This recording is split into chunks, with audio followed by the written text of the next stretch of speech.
এবং সুজয় হাজরা একসাথে পুষ্পার্ঘ্য দিচ্ছেন শহীদ বেদিতে। শহীদ স্মরণে আপন মরণে রক্ত ঋণ শোধ করো, শোধ করো, শোধ করো। শহীদ স্মরণে আপন মরণে রক্ত ঋণ শোধ করো, শোধ করো, শোধ করো। শহীদ স্মরণে শহীদের রক্ত হবে না কো ব্যর্থ, ভাষা শহীদের রক্ত হবে না কো ব্যর্থ। ভাষা শহীদদের আমরা ভুলছি না, ভুলবো না, ভুলছি না, ভুলবো।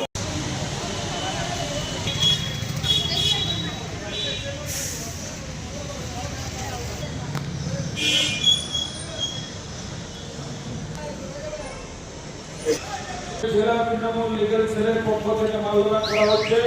শহীদ স্মরণে রক্ত ঋণ শোধ করো, শহীদ স্মরণে আপন মরণে রক্ত ঋণ শোধ করো, শহীদের রক্ত হবে না কো ব্যর্থ।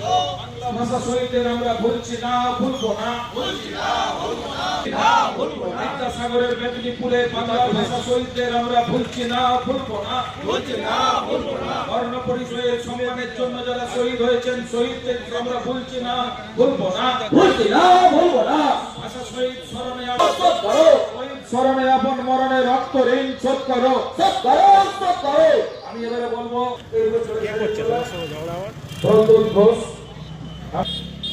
স্মরণে আপন মরণে রক্ত ঋণ শোধ করো, শোধ করো, শোধ করো। শহীদের রক্ত ভাইস চেয়ারম্যান মেদিনীপুর পৌরসভা, শহীদ স্মরণে আপন মরণে রক্ত ঋণ শোধ করো। চিকিৎসক এবং অ্যাসোসিয়েশনের নেতা ডক্টর গোলক বিহারী বাজি মাল্যদান করছেন এবং মাল্যদান করবেন নারায়ণ মাইতি। আমাদের অরূপ ভাই, আমাদের অরূপ ভাই তিনি মাল্যদান করছেন। তারপর স্বপন কুমার, রতন কুমার রান্না,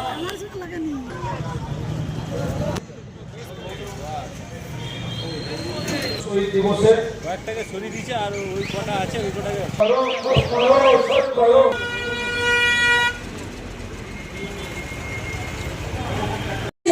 বক্তব্য নয়।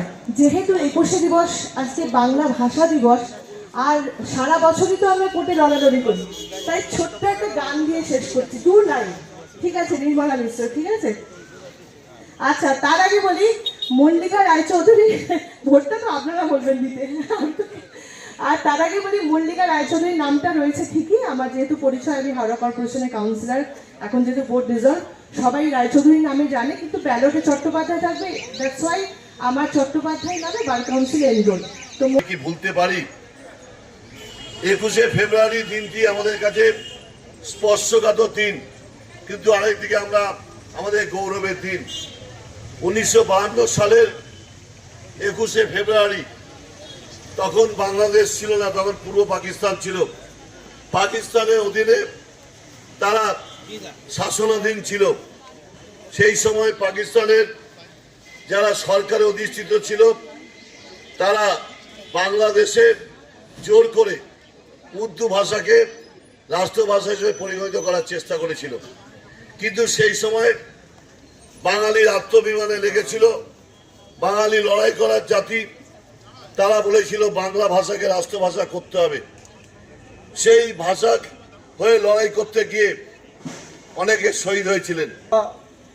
স্বশাসিত সংস্থা যাদের দায়িত্ব ছিল ভারতবর্ষের নাগরিকদের ভোটাধিকার সুরক্ষিত রাখা, যখন আমরা দেখি শাসক শোষকে পরিণত হয়েছে, যখন ভারতবর্ষের সমস্ত স্বশাসিত সংস্থাগুলো কেন্দ্রের তোতা পাখি হয়ে কেন্দ্রের দালালে রূপান্তরিত হয়েছে, এবং যখন বেছে বেছে একটি রাজ্যকে বেছে নেওয়া হয় যে এই রাজ্যের মনীষীদেরকে অপমান করতে হবে, ছোট করে দেখাতে হবে, কারণ আমরা এই রাজ্যের যে গণতান্ত্রিক অধিকার, মানুষের সেই অধিকার আমরা পাচ্ছি না, তাহলে এদেরকে ভারতবর্ষের মাটিতে ছোট করে দেখাও।